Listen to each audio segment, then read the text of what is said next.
Hey there, I'm Clifford Bates, and welcome once again to Reading Aristotle's Nicomachean Ethics. We're continuing Book 7 of the Ethics, focusing on the question of self restraint or lack of self restraint, and we're dealing with perplexities and looking into specific cases of it. Today, in Chapter 6, we're going to be looking at the question of self restraint, the lack of self restraint or acrosia, and connected to spiritedness, right? A thumos in that sense, right? So let us observe now, contemplate, theory. Let's engage in theorize or contemplate, observe. Okay, this is theory, and I.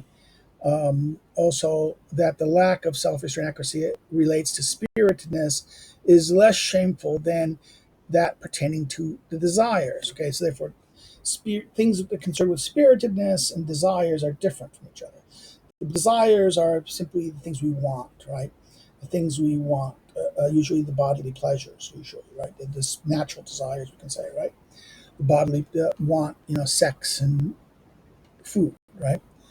Those are the natural desires. And there's other desires too, for money, gain, honor. But now spiritedness is something interesting because spiritedness does lead to honor, gain, and these other things, right?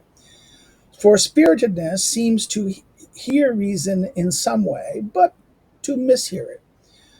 Like swift servants who run off before they hear what is said in its entirety and err in carrying out the command, or as a dog's bark if there is merely a knocking at the door before examining whether it's a friend. In other words, responding too quickly. There's this swiftness that they go too fast. They don't, you see, they have not paid full attention to the argument.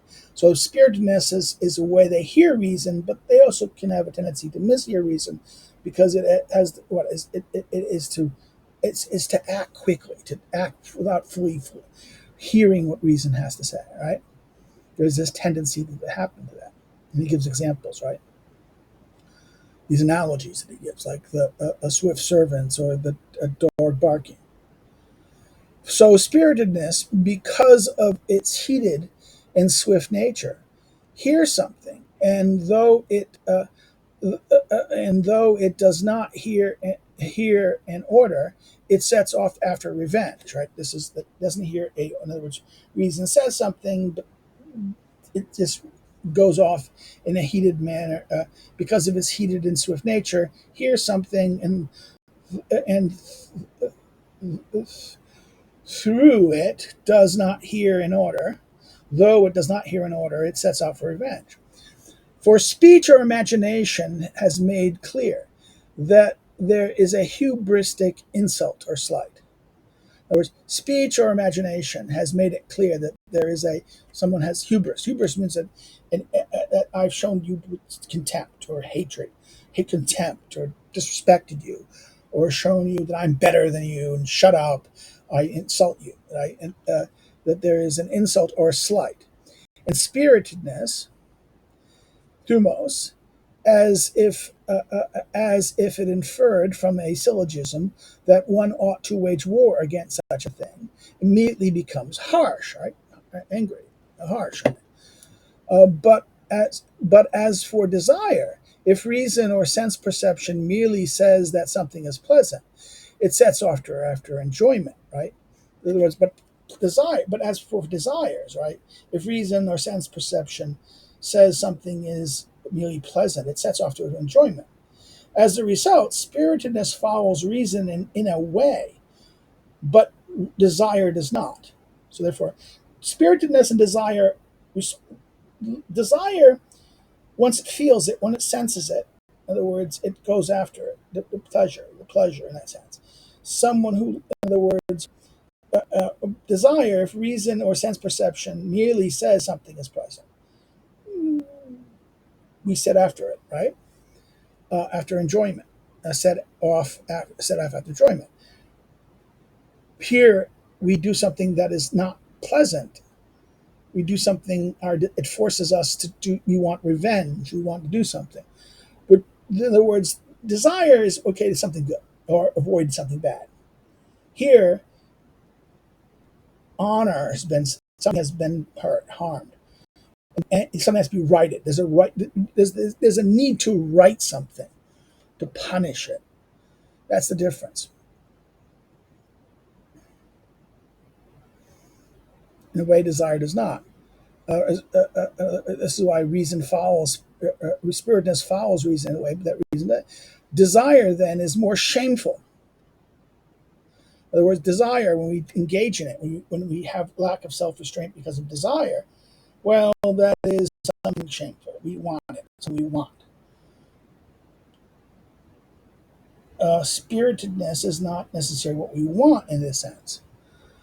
Here, for someone who lacks self restraint, when it comes to spiritedness, is in a way conquered by reason, whereas the other person is conquered by desire and not reason.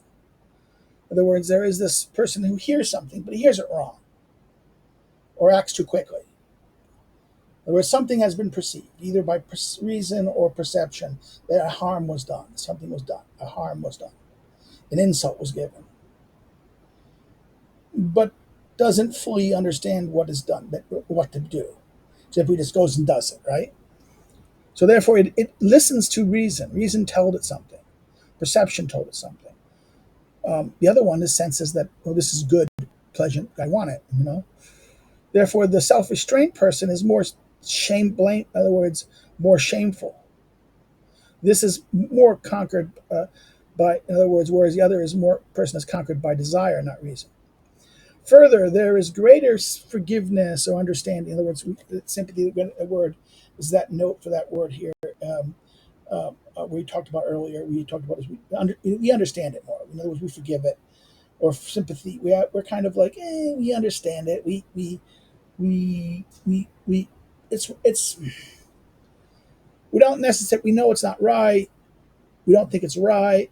We think it's an error, but it's an understandable error, something we can in that sense, right?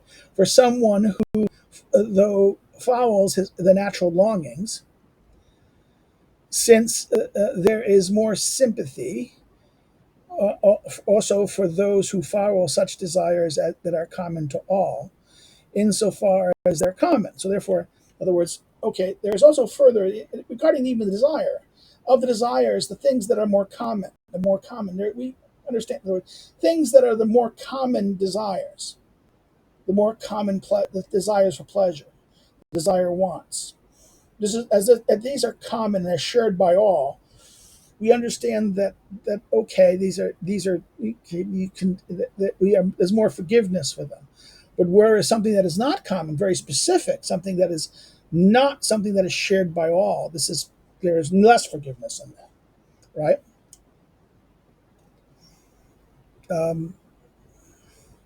Insofar as common, spiritedness and harshness are more natural than the desires for what is excessive. That is, the unnecessary desires. Just like the person who defends himself for striking his father by saying he struck his father, and his father struck his, and pointing to his own son said, and he will strike me when he becomes a man. It runs in our family, right? In other words, that this is okay. This is example that just as a person defends himself for striking his father, in other words, defends himself for striking his father by saying he struck his father and his father struck his, pointing to a son, and he will strike me when he becomes a man. It runs in our family. So therefore, this is weird. This is this is not an unnecessary desire.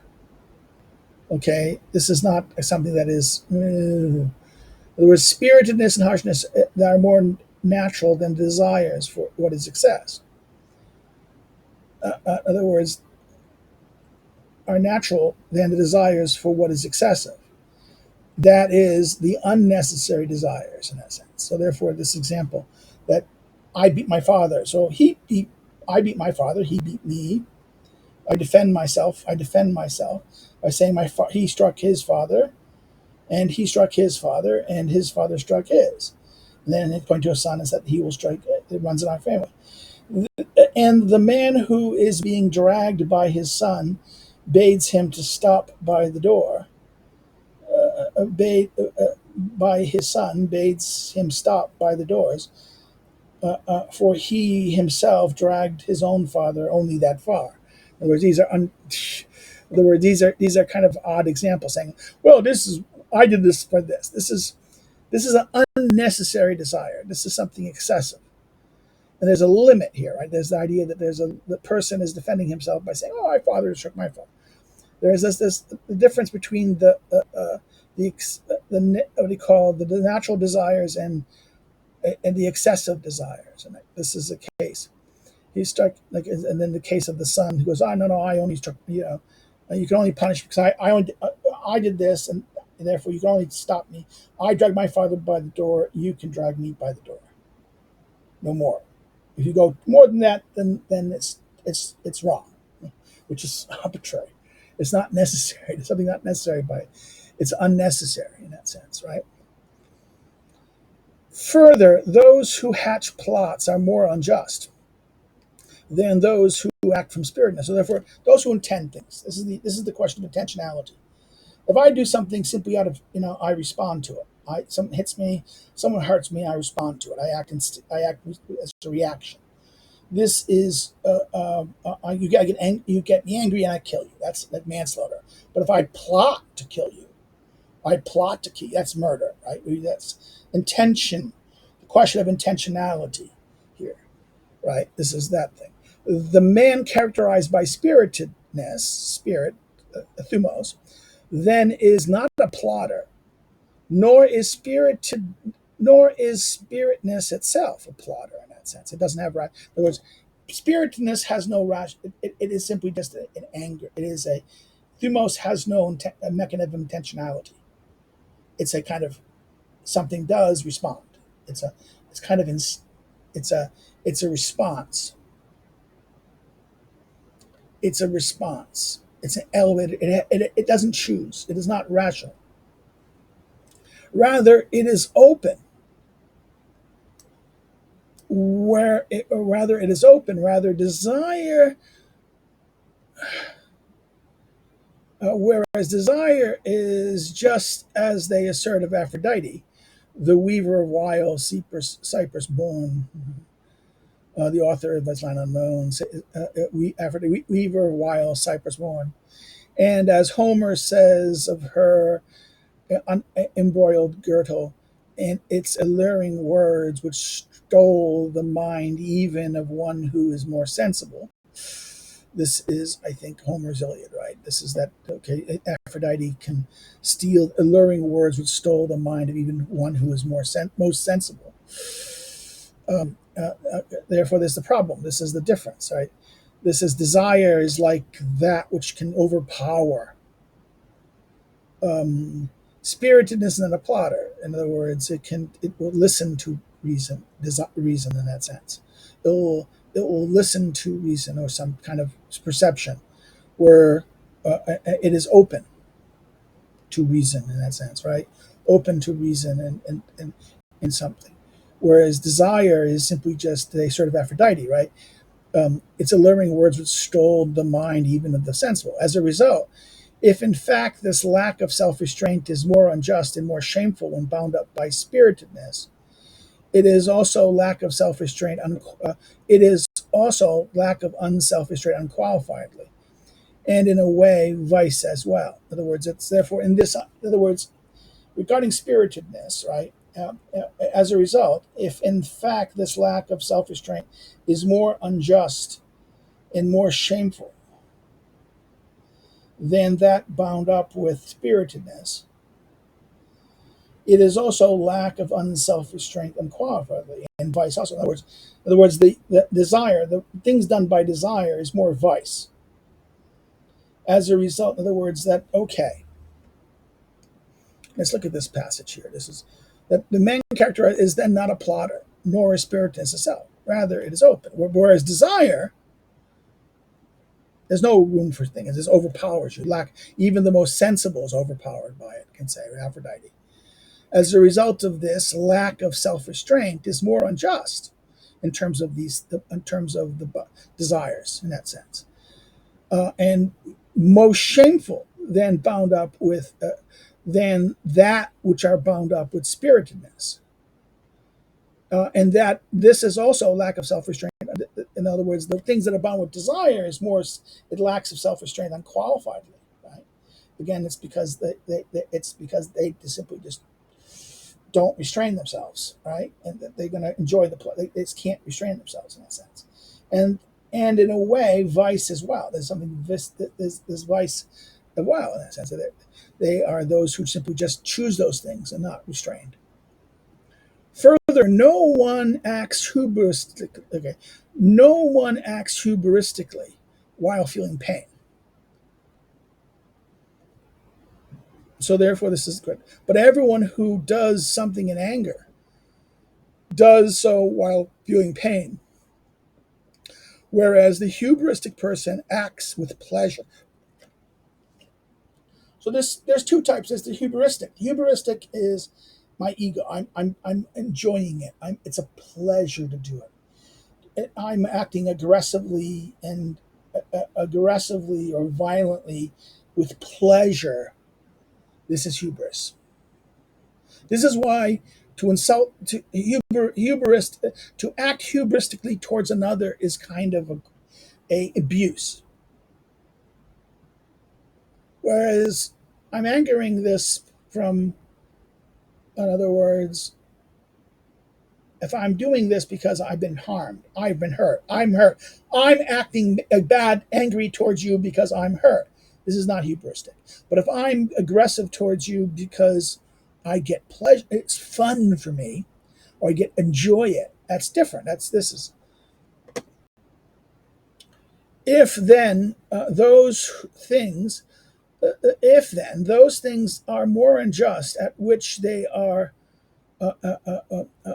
more unjust. Those who get pleasure, that those not hubristically, in other words, hubristically engaged, those who act with pleasure to these things. These things are more unjust, at which it is especially just to be angry. So also is the lack of self-restraint connected with desire. For in spiritedness, there's no hubris. So in the spiritedness, there's no hubris in this sense. They're acting out of. In other words, I've been harmed. My spiritedness is this. I'm reacting to a harm, something, a slight or a harm that is done to me. Something has done to me, and that thing that has done to me caused me pain. Whereas those who act out of desire is doing it because they get pleasure from it, and there is kind of if they get a pleasure from it, this is hubristic, in a sense. I deserve this pleasure. I deserve this. It's mine. And if I'm going to cause you pain, it's not that I'm acting out of pain. I'm giving you pain. If I'm going to act hubristically towards you and giving you pain, take something from you or cause you harm, it's not that I'm doing it because I am in pain. I'm doing it because I get pleasure from it, right?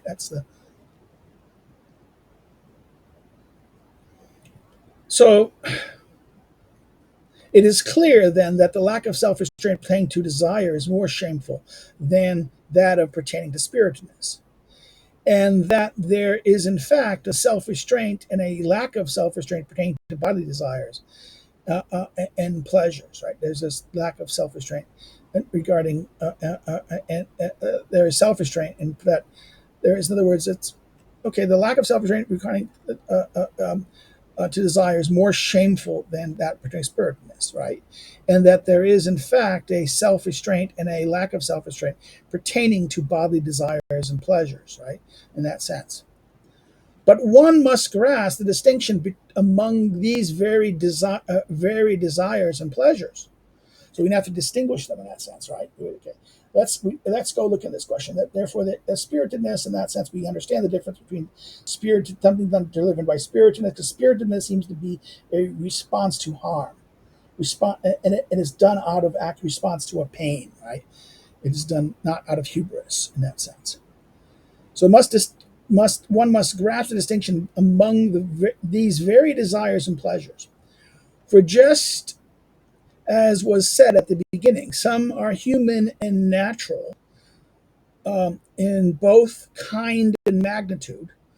So therefore, it's that human and natural, in both kind of the desire or pleasure, or and their magnitude, their degree. But others are brutish.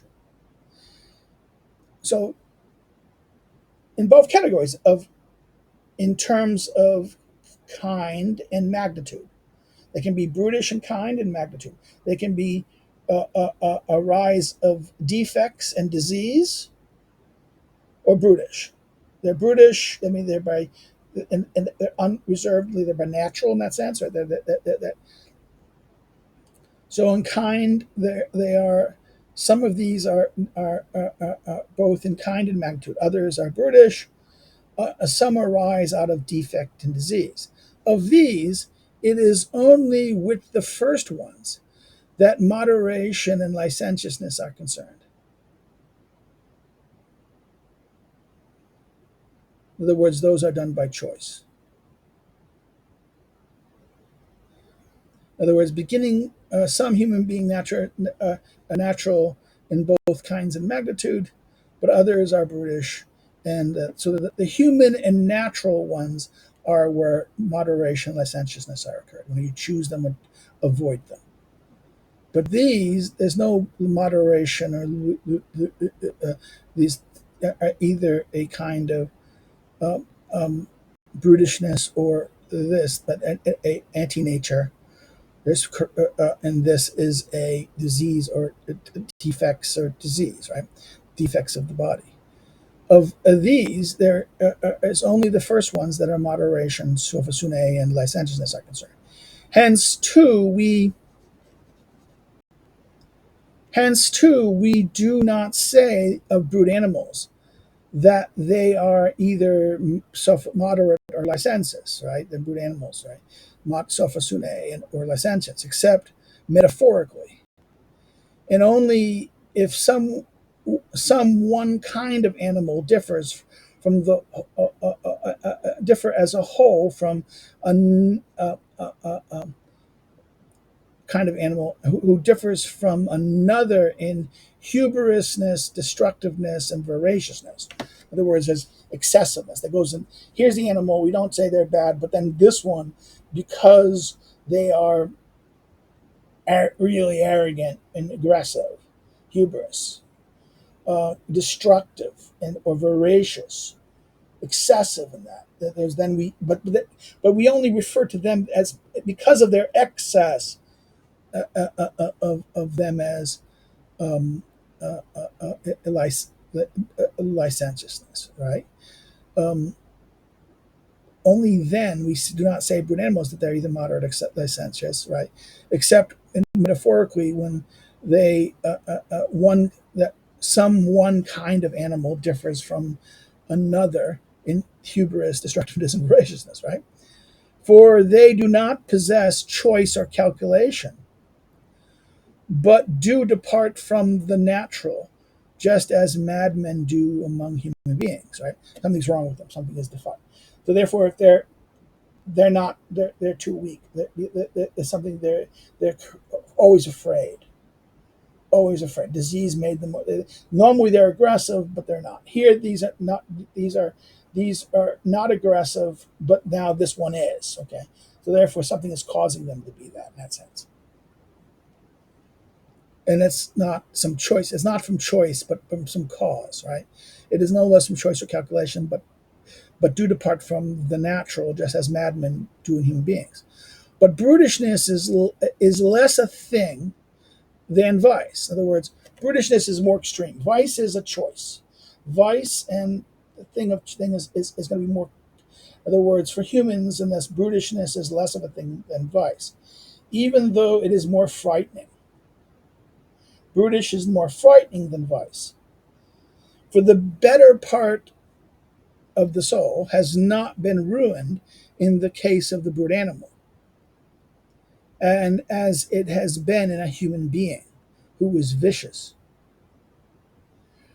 Rather, the brute animal does not have the better part, but the human being who's brutish had the possibility. So this is the thing, that there was something. Maybe this explains that difference between civilized and non-civilized is that the human has that this is what the human is defined by the civilized, and the barbaric is defective. Is he has something, he's lost something. He's missing something that deprives him of being fully human. The barbarian, the brutish is in this state. In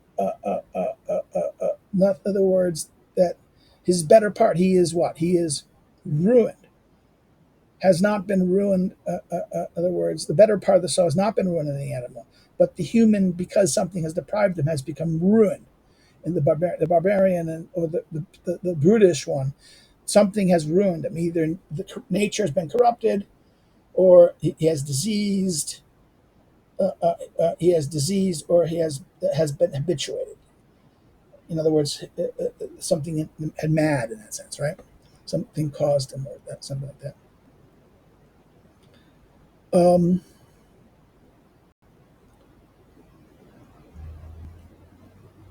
Animals do not have the better part. It is similar then to comparing an inanimate thing to an animate one as to which is worst. In other words, an animate one has some kind of action, some kind of self movement.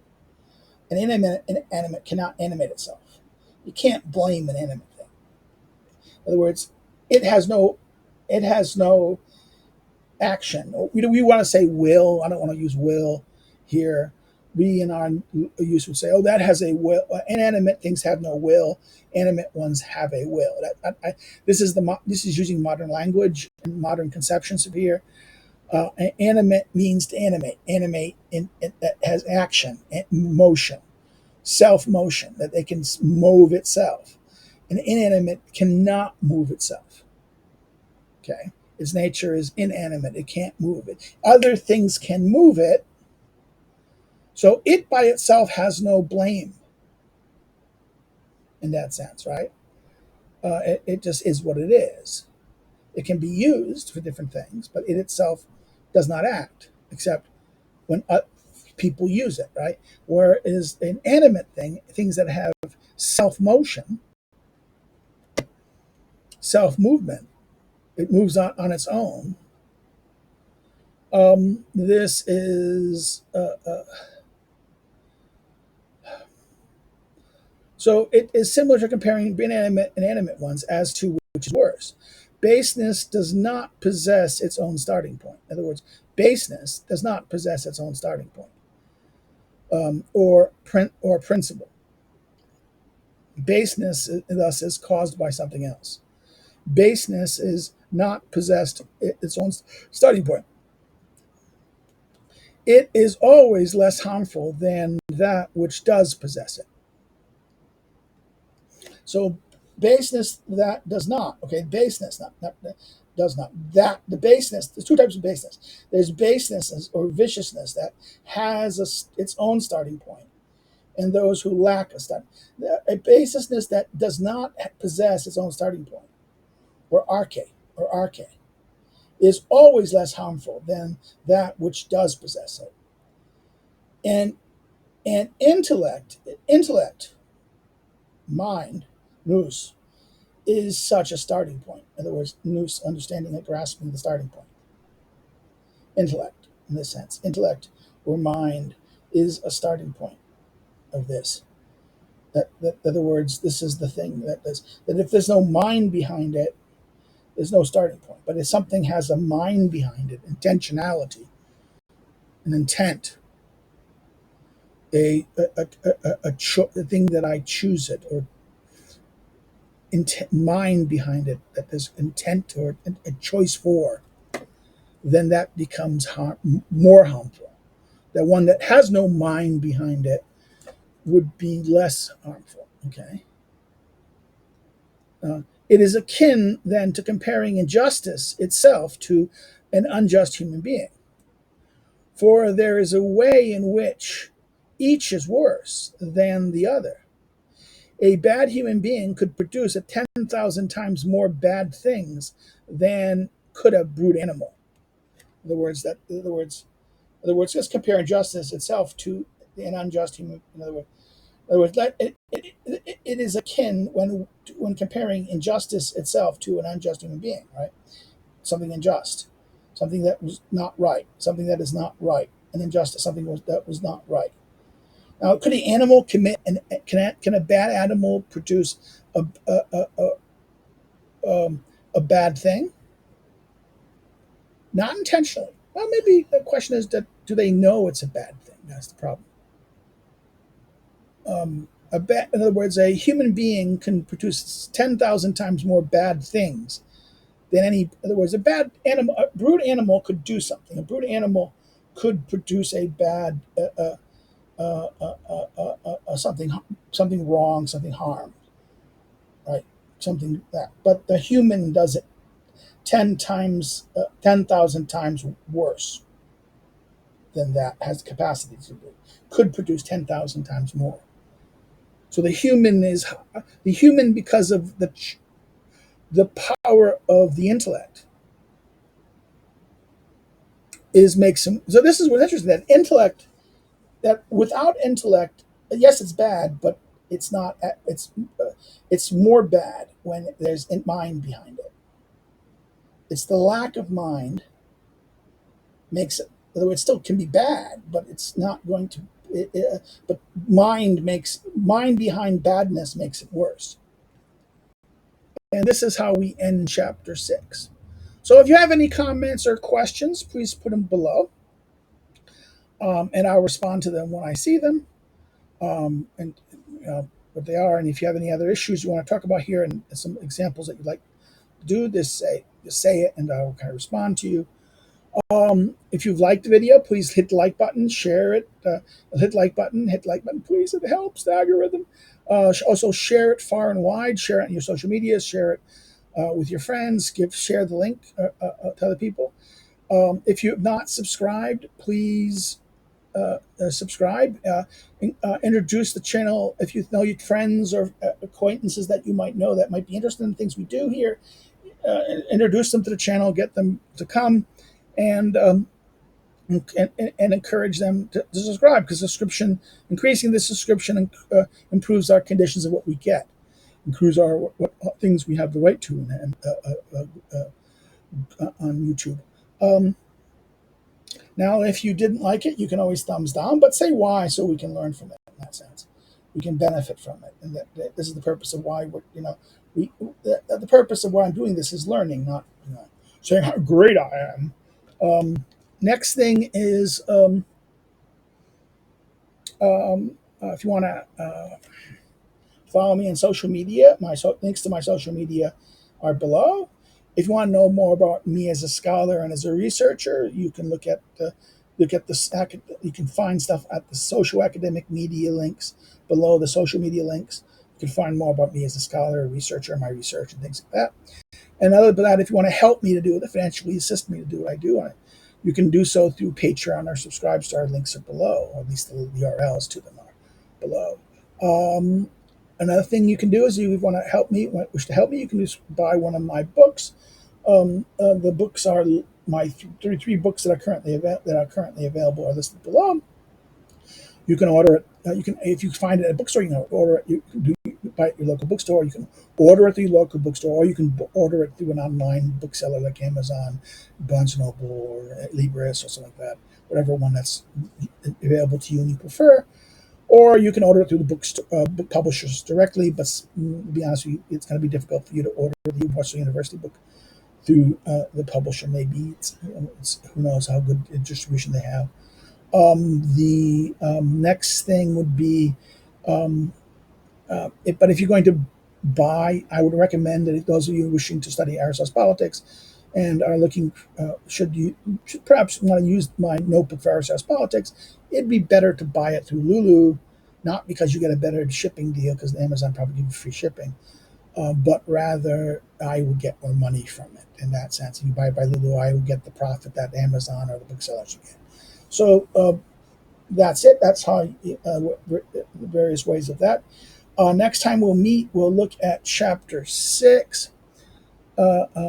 Here, that's sorry, 7. Sorry, chapter 7. I forgot today. This is chapter 6. Ooh, a little bit of amnesia there. Ooh. So take care, and I will see you later. See you next time. Bye bye.